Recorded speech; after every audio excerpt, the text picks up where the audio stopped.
Surprise! It's me again. Eric needed another day of vacation, much deserved. So I am going to be hosting Art School Live once again today. And I'm so grateful that you guys are all here to join me. For those who don't know me, I'm 𝗟𝗏𝗍𝗶𝘁. I've been with Streamline for about 12 years, and I am the marketing project manager. I am the manager of the Planner Salon art competition. And most recently, I am the community ambassador for Pastel Today, our newsletter about all things pastel, and it comes out every Friday, so be sure to check that out. Such a great newsletter. Kelly does a great job writing it, and then I add some community news of things that are going on in the world of pastel, so be sure to check that out. And with us today is Robert Lemler. He is an oil and pastel artist, and he is going to be sharing some stuff with us today. He is a respected artist and teacher. He has paintings exhibited in galleries around the country. He is a signature member of Plein Air Painters of America and has been awarded by the Oil Painters of America and the Pastel Society of America. He was also the winner of the prestigious 𝗟𝗏𝗺𝗃 Hall of Fame Award and the grand prize winner of the Raymar Art Contest. And for more than 2 decades, he has taught portrait, figure, and life drawing lessons at the Scottsdale Artist School. So let's welcome Robert Lemler. Hi, Robert. How are you doing today? Very good. Thank you. Happy to be here. Wonderful. What are you going to be sharing with us today? Well, I'm going to share strategy for sketching from life in pastel. Oh, wonderful. Portrait. Great. Well, let's get this show started. It's Art School Live with Eric Rose. Okay, we are here today on Art School Live. Eric is still on vacation, so I'm 𝗟𝗏𝗍𝗶𝘁 taking over for him. And we have Robert Lemler with us today. He is an oil and pastel artist that teaches at Scottsdale Artist School and will also be on Pastel Live this year. So take it away, Robert. Yeah, hi. Happy to be here for this Art School Live event, and happy to have been asked to be a presenter or faculty member for the upcoming September 18th through the 20th Pastel Live event. And today I'm going to offer some tips to the practitioner, as well as do my demonstration for a head study. Great. Yeah. Well, you can go ahead and get started with whatever you like. All righty. Well, I just have something sitting up here on the easel for the introduction that is one of several little run-throughs that I did in preparation for Pastel Live or for this particular event. And there's a couple of them here. I'll show them as I take them off, and then I'm going to offer some tips, some considerations about the interrelated and interdependent areas of study that all of us two-dimensional representational painters need to have an understanding of. And of course, those are shape, values, color, edges, design. So we'll touch on some of those topics briefly and before I do the demonstration. But this is just one of those that I did for kind of a warm-up. This was done yesterday or the day before. This is another one of them. And then I have a third one here that was done just in preparation for doing this. As was mentioned, I'm an oil painter. As I came out of school, felt like I had pretty good drawing skills. Pastel was a really great way for me to transition from fairly good drawing skills into color work, as I was interested in oil painting and found that I was having trouble keeping my colors clean. And so pastel was a wonderful transitional medium for me. At some point, I could find those really nice clean colors with the pastel, and often found them muddied up a little bit when I was mixing colors in oil and trying to blend things together, etc. And so it was a wonderful transition for me. At some point, though, as I became more proficient with mixing color and oil painting, it became much faster for me to find the color, to mix the color in this instance, than it did to find the color in the large array of pastel colors in front of me. So anyway, pastel is a wonderful medium lots of different ways to use it, just like oil paints. The ground is very important and characterizes a lot of the look and the techniques that you use. I'm going to be using a rather quick technique. I think of it as being something that I would employ when I was sketching from life, doing a very quick sketch of, in the same consideration as this context, about 45 minutes to an hour to 2 hours. I think that's a rather short amount of time to paint a really good head. So I'm going to, what you will see is that I'm going to use the medium rather thinly. I'm going to blend a lot with my hands. And again, this is just sort of expediency. I've done other, of course, on different surfaces that that required more layering and occasionally even spraying, fixing under layers before I would add additional marks. This I will be blending, adjusting, and then putting on final marks. So I'm going to take this down, and I'm going to just speak to a couple of I wanted to speak to two aspects of those interrelated, interdependent areas of study for painters. Of course, shape is drawing. The better you draw, the happier you're going to be with the outcome. And in terms of values, values are, everything is relative in painting. Values are relative, edges are relative. That means you have to compare to each other part to get an understanding of things relative. In other words, our eyes see things in focus. When we set our gaze upon a particular area, a particular edge, we will, in a short amount of time, see that edge very clearly and very sharply because our eyes open and close. The iris opens and closes depending on how light or dark the area that you're trying to examine is. And so the way to get the relative big picture look at it is to, and I'm sure everyone has heard this, is to squint. Squinting is, it really, for me, it stops the eye. That's a hard squint. It stops the eye from focusing on an area, and it ought to be conjoined with the idea of and compare. So you don't just squint to look at a given area.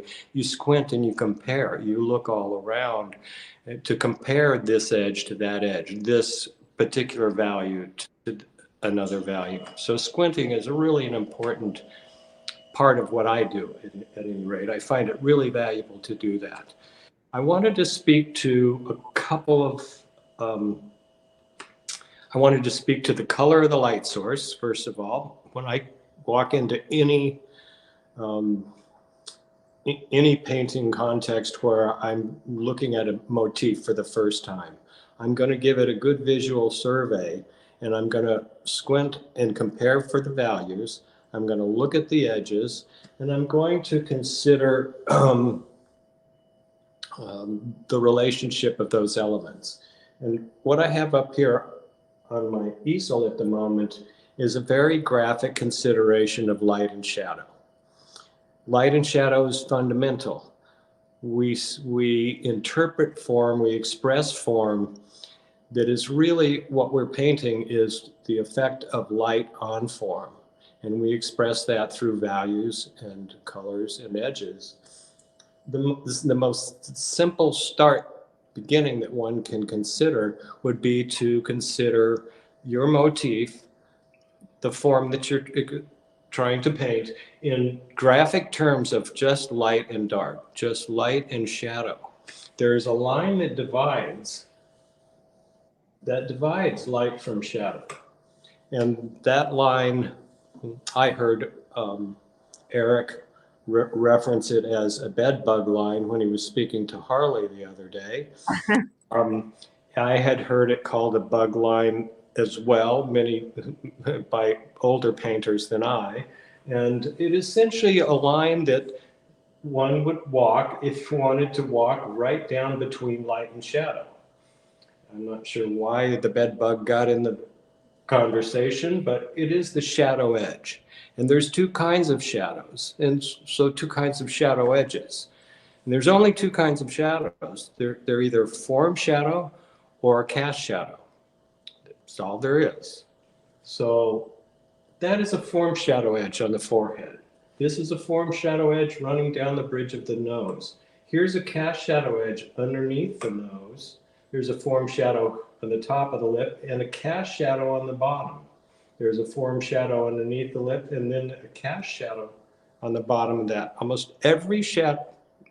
I think every shadow shape, the cast shadow might be obscured by it, but every shadow shape, every shadow, form shadow edge has an accompanying cast shadow edge. The form casts the shadow from the interruption of the form. The light is interrupted by the form shadow edges, and then it has a cast shadow edge.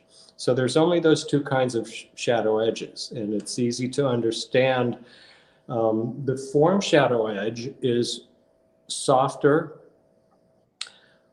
or sharper dependent on how fast the form is turning away from the light source. Some of these principle-oriented ideas really help guide your looking, and it's helpful to understand that, for instance, this form shadow edge would be a volume that is turning slow. It's a very large, slow turning.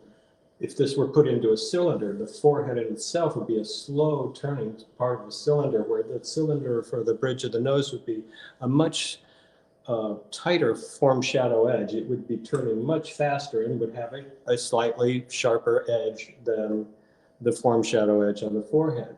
So the other concept is simple, that cast shadow edges are an interruption of the light source. And that interruption causes a very sharp edge at the point of interruption. And the further the cast shadow edge falls away from the interruption, that softer that edge gets. And so that's just a simple concept that you can use to help understand. In other words, I could put down this as just a hard line, and I could go back and look at it and understanding the form that I'm looking at, know that this was the softest one, and that this would be considerably sharper edge than this, but not as sharp as the inception of a cast shadow edge. And so that's just one concept. The other thing I wanted to speak to before I started my demonstration was the color of the light source. Another important consideration every time I walk into an open studio or a context where I'm going to paint something from life, I go right up and look at the light source. I want to know whether that light source is predominantly warm and cool. So those two concepts, and of course there's those natural light sources that have that same characteristic. You know, when we have direct sunlight outside for the landscape painter, that light source is warm, and subsequently shadows are, relatively speaking, cooler, darker and cooler. The same thing happens with every subject. If you have a cool light source, like that natural north light that portrait painters like to paint from, it is going to have more neutralized warm colors. So those two concepts are important little principle-oriented concepts that I hope will help the students in their own considerations when they're painting from any motif, any light source. Wonderful. Mm-hmm. That's great information. Thank you. So when you would like, I can start that demonstration. Yeah, you can go right ahead. Oh, okay. I would mention that the other characteristic of any light source has characteristics, three characteristics primarily. It has the strength of the light source, the direction of the light source, and the color of the light source. So when we're again talking about that light source, not only, so when you have the natural light source outside, warm light, it is very strong and direct.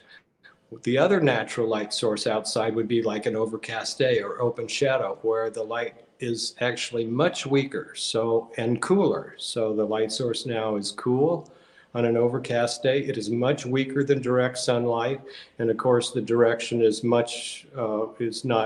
diffused. So direct sunlight has very direct, warm, strong light source. So I'll take this down.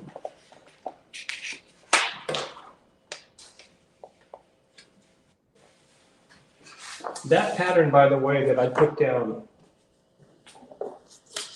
this pattern, which we seek when we're drawing on a white piece of paper. We seek a contour, and then we seek to divide that contour by the shadow edge. Well, I call that the dark pattern. And essentially, most of the time, that's what I'm looking to find in the beginning when I am drawing, if you will. I try to,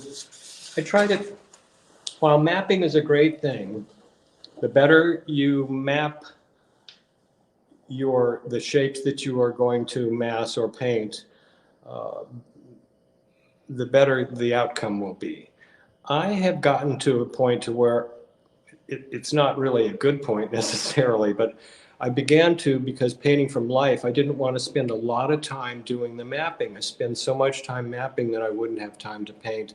And so I began to shortcut that mapping aspect of it, the drawing aspect of it. And I try to work in masses as much as I can and find the accurate drawing more in the middle stage of the process.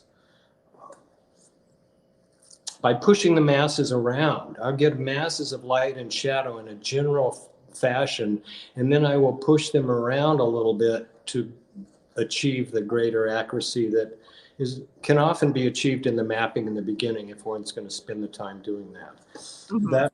That massing can also be achieved with light on a dark rather than dark on a light. And so this is an example, a demonstration that I did for students that uses simply white pastel on black paper. This particular technique in trying to get these smooth tones that don't have drawing marks, don't have strong marks, but rather are masses, I'm using a very smooth paper. And I'm using a relatively smooth Canson, pastel paper here.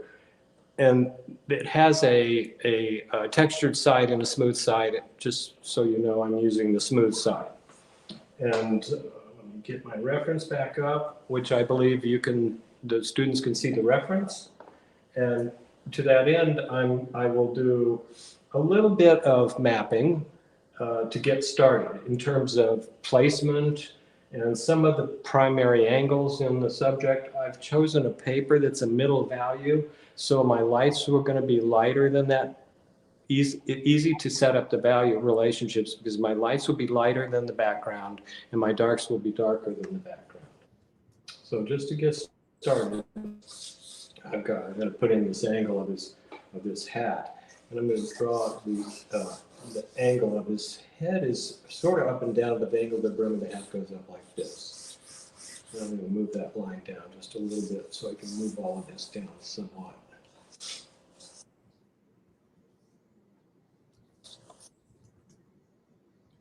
My reference has a lot of cast shadow edges in it because of the hat. And there's not an awful lot of formed shadow edges. I will point them out as I get to them, but basically the nose, as it casts these little shadows underneath the nose, that's a formed shadow edge, and this is the cast shadow edge. Okay, so I'm just put a mark for where his beard and bottom of his nose, the general distance between the nose and the eyes, and the general distance between the brow, and it's my model's head here. My model's a friend of mine, also a very good artist. The reference photos of a friend.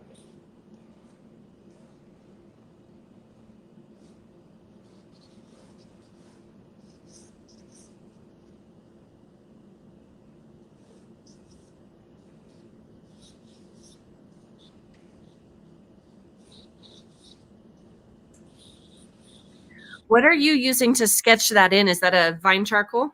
Yes, vine charcoal. I have vine charcoal, I've got a kneaded eraser, and probably won't need anything else. I blend a lot with my hands. I could use a chamois, takes off an awful lot. I find I have more control with my hands than some other kind of a tool to blend things. So as I'm looking at, so I've got a basic map of what I'm going to paint here.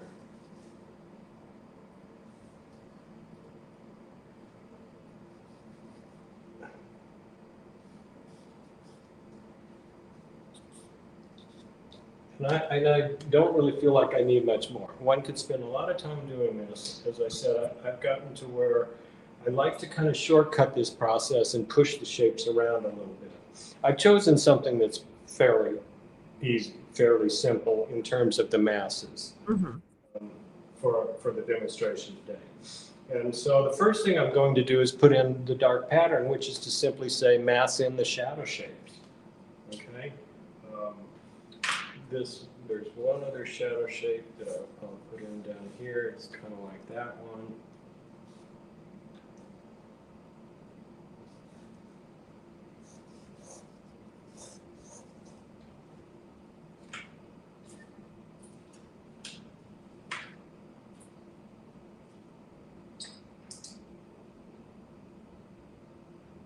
So I'm going to take a dark color.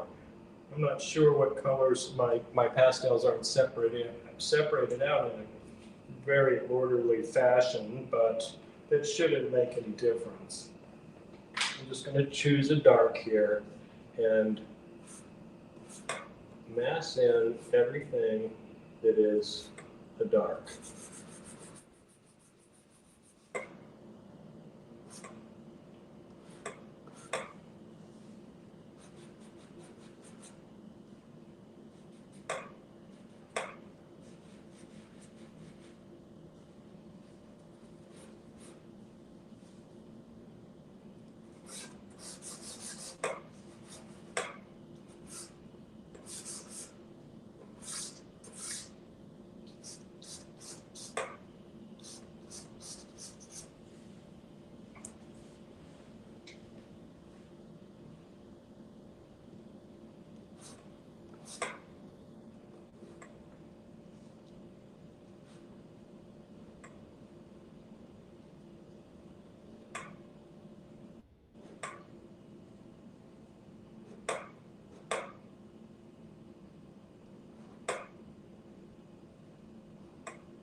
I have no real considerations about color at this point. My considerations are really almost solely about just getting the values down here, that the big contrast of light and shadow. So with something. So I'm going to take this.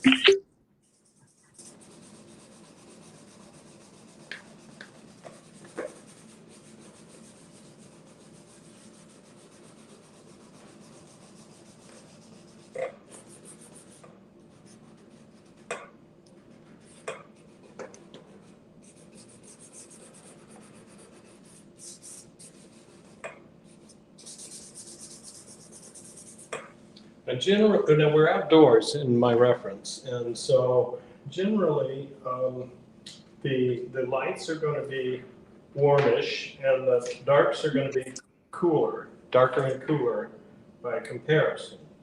I'm going to pick an average color here for the stuff in the light. And I mean, that includes all of this stuff in the light.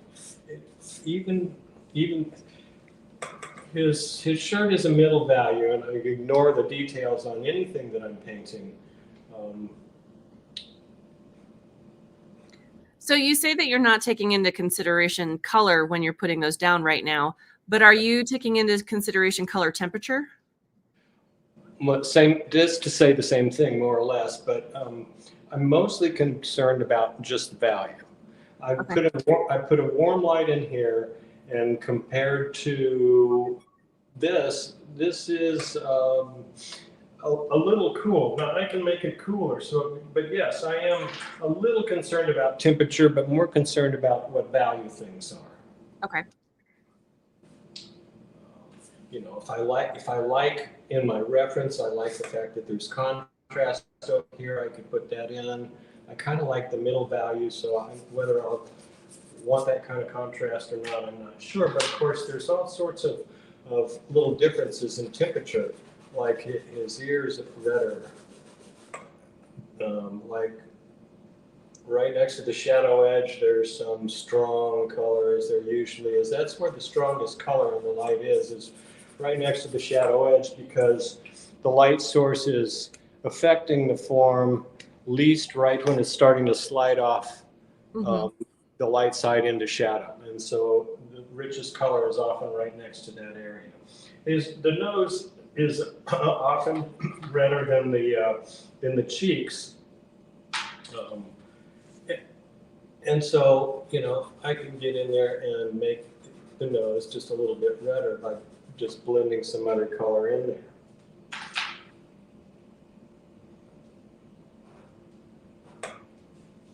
Now this is a form shadow edge here, the underside of the nose, where this part is actually a cast shadow edge.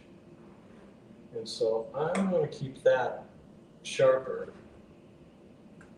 than that edge right there.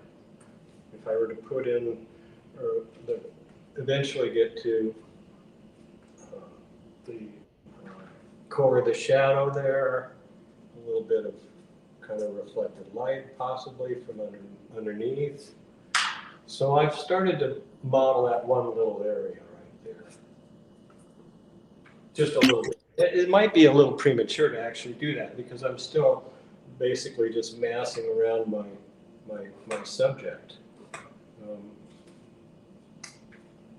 Some areas in here, let's have his head. Some of it looks greener, some of it looks redder. If I want to make the ear look redder, I can put green next to it. But I'm going to just work around some of the darks still. Most of my pictures in darks. That's not a dark. My pastels are a little bit dirty. Those of you that are, of course, that are pastelers will understand that. When they get dirty, they're hard to tell what color they are. Yes, that is very true. Do you work in pastels? I do, yes. Okay.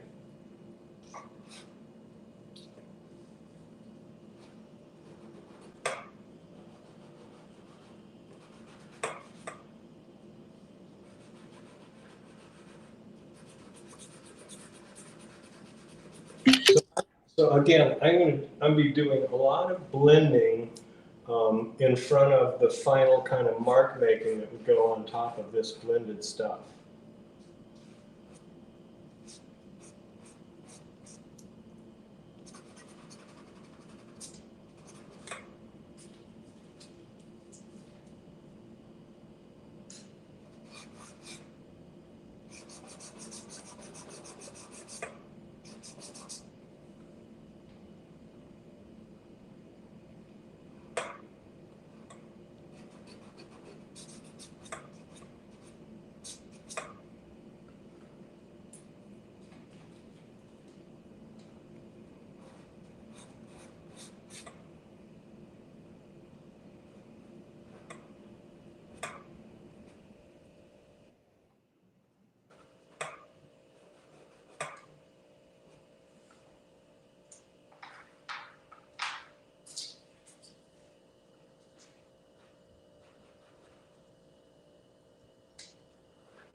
I love watching this come together, even though you're just working in values right now and kind of adding in some of the shadows. Like it just is, it looks really cool, even just like this. I try to, of course, there's lots of different ways for procedure, but I try to work around everything all at once. And I'm adjusting shape as I'm adjusting color, as I'm adjusting value, and it doesn't really seem to all come together until a little further along in the process. But Yeah. Yeah, so I jump around from looking at little parts of the painting that seem to me to be in the light, shadow, adjusting colors. I don't, you can finish a shape at a time. And I actually have a demonstration that's on YouTube. This is a still life demonstration, but I have a very good map, and I actually paint a shape at a time. It's kind of a very different approach than what I'm doing right here. So.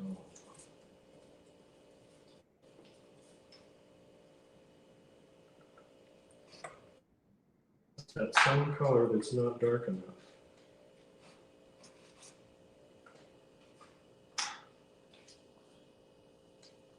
Let's see what this one does.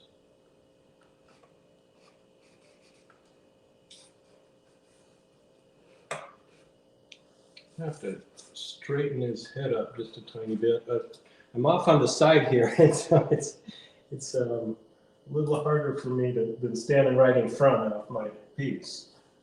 And I may have to straighten his head up just a tiny bit at some point.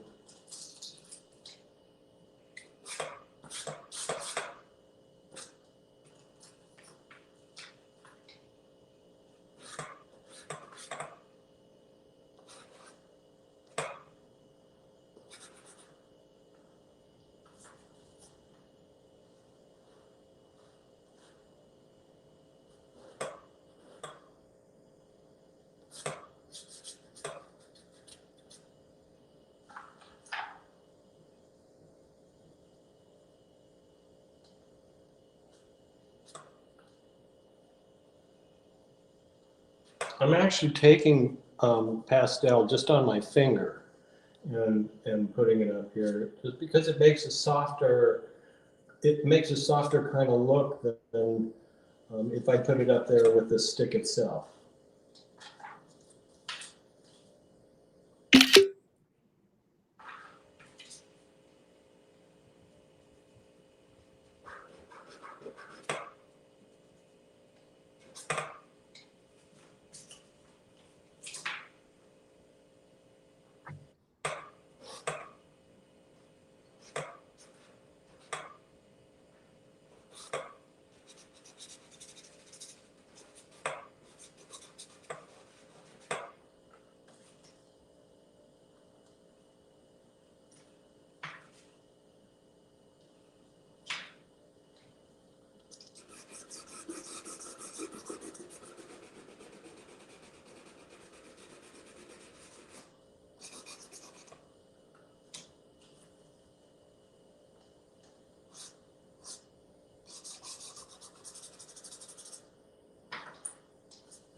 Yeah, if you have any questions, please.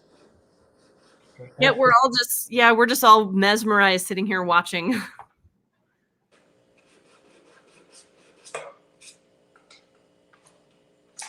So we do have one. Apart from blending, is there anything else that you can do to give kind of a soft depth?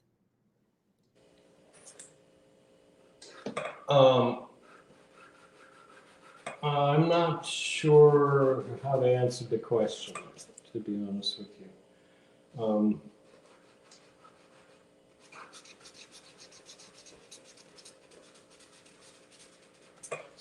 Softness can come when two values come together.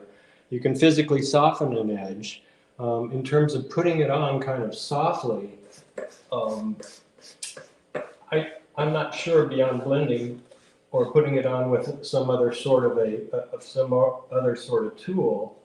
I'm not sure what how you can put something on softly.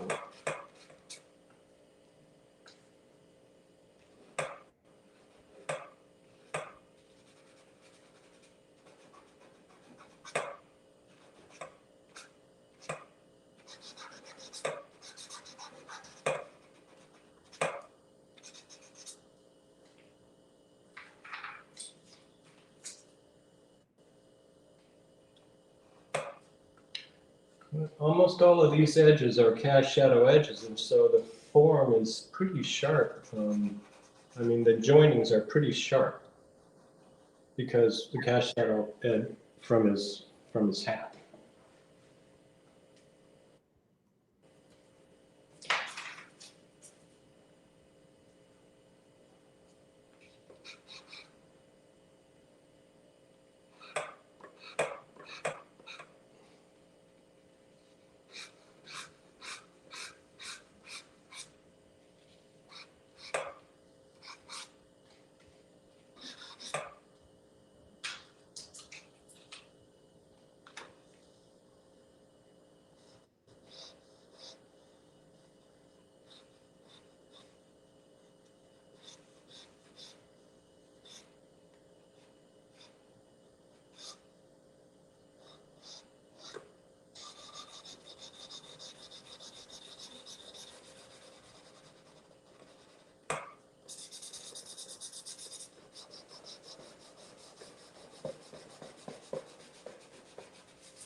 Is that a brown pastel or a green one? This is kind of, it's warm, it's dark and warm. It's the one area in pastels that I occasionally get a little, I often find that I would like to find dark, really dark, like the value of black, but very warm. And so I end up having to actually mix them up here often instead of trying to find that stick, because I don't actually find it a lot in pastels. A really strong warm. Like here's one that's kind of purplish. Mm-hmm. And, it's just not. It's nice and dark, but it's not as got the value that I'd like it to have. Yeah. I'm sorry, I've got the head tilted a little bit this way. We could just tilt the paper and then it looks straight up. It looks fine. Well, it's not. It's because I'm off to the side here. Yeah.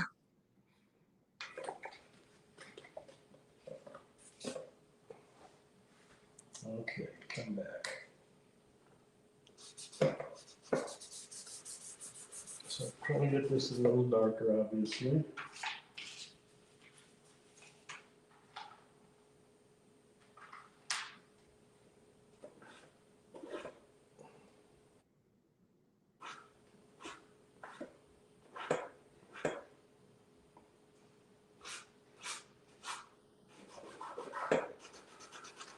So you'll see me do this quite often is like, because I'm not necessarily searching for the exact right stick.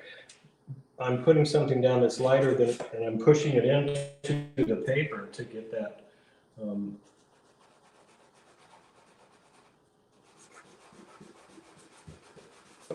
To get that value that I want, which is lower than the stick that I put up there.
So the light source is warm, and even like with that highlight, I put it up there initially with a bit of sort of a white, but I've also mixed some yellow into it to try to keep the character of the stuff in the light very warm.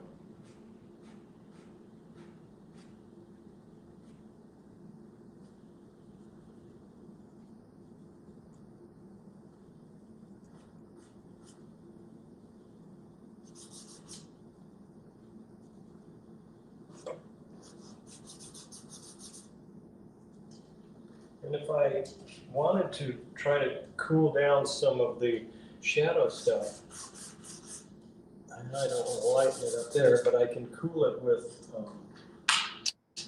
purples. As long as I keep the contrasts where I want them. The value contrast, still trying to play to warm in the light, cool in the shadow a little bit.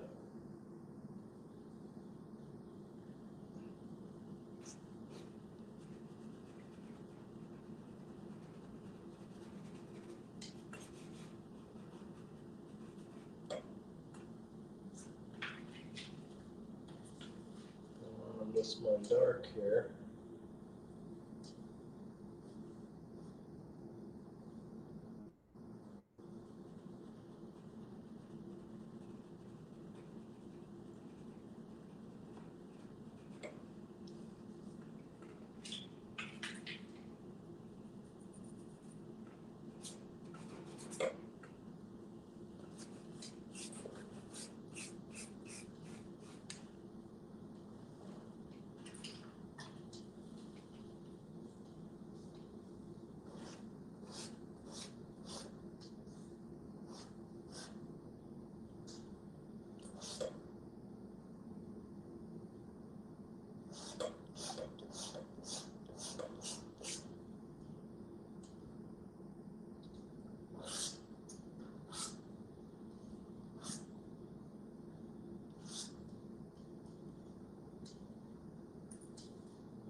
Do you usually stick to one brand of pastels, or you do kind of have a mixture? I have a mixture. There's some 𝗟𝗏𝗺𝗏, there's some 𝗥𝗶𝗍𝗁𝗍𝗏, there's some Rembrandt, and they're all in this little bit that I have over here. They're all kind of mixed up. So, yeah, a mix.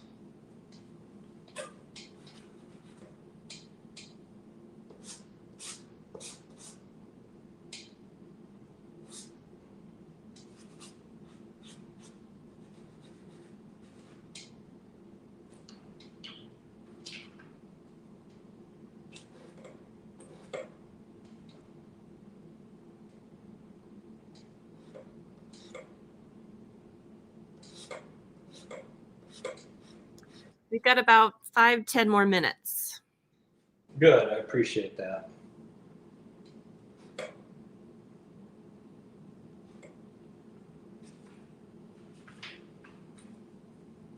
Of course, a person could just keep working on these for quite a while, so you just tell me when I've got about 2 minutes left and I'll take a good look at it and see what I think needs to be done in those 2 minutes. And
Is that your eraser you're using?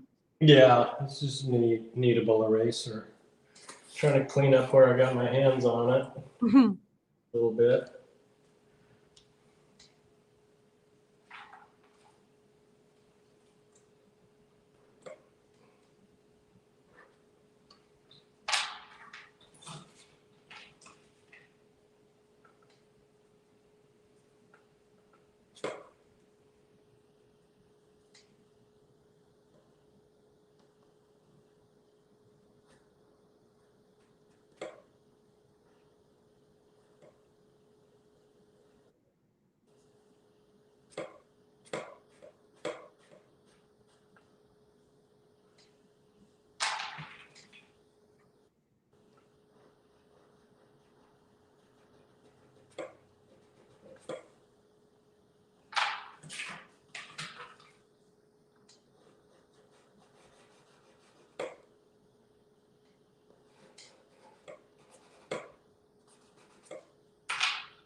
Shadow stuff, by the way, deserves a comment. Mostly the color, when there's more light than shadow, most of the modeling and the color actually happens in the light, not in the shadow. But when there's more shadow than light, and there's kind of more shadow than light, you do have a lot of things in the shadow. But generally, the shadow stuff can be much softer, fuzzy, blurry, indistinct, because it's kind of the character of shadow stuff in general, is that it's soft, not particularly sharp often,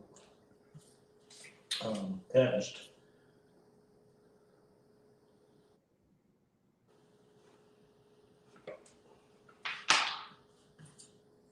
Got a couple more minutes here.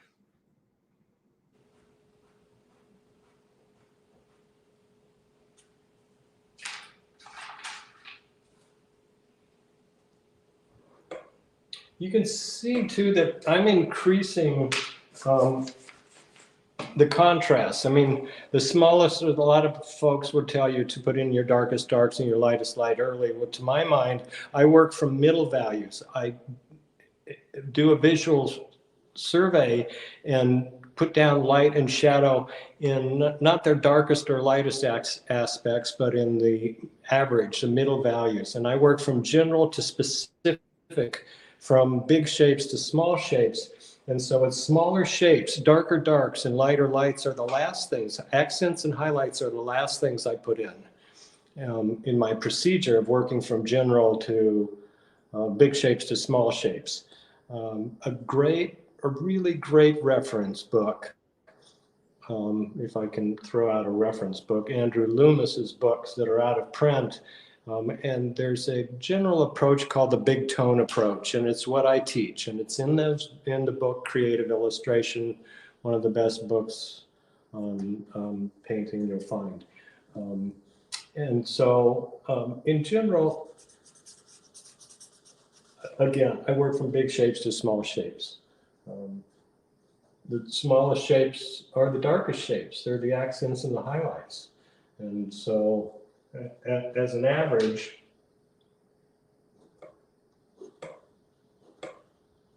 I think I put on this one hot line here around that edge, shadow edge.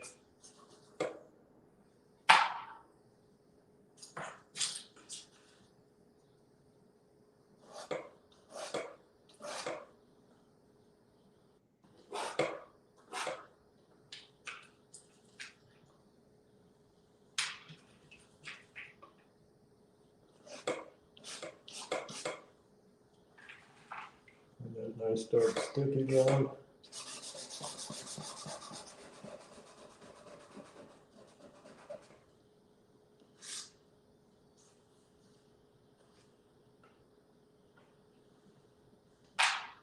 That is so cool.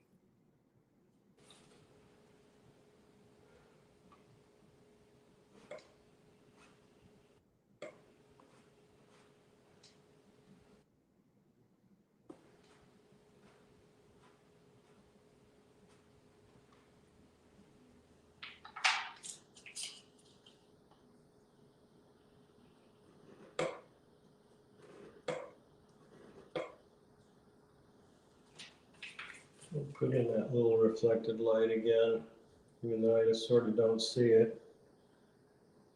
Maybe reflected from something down here in the light.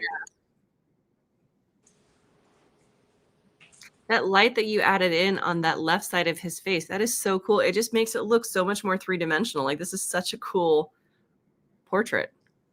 Oh, well, thanks. Appreciate that.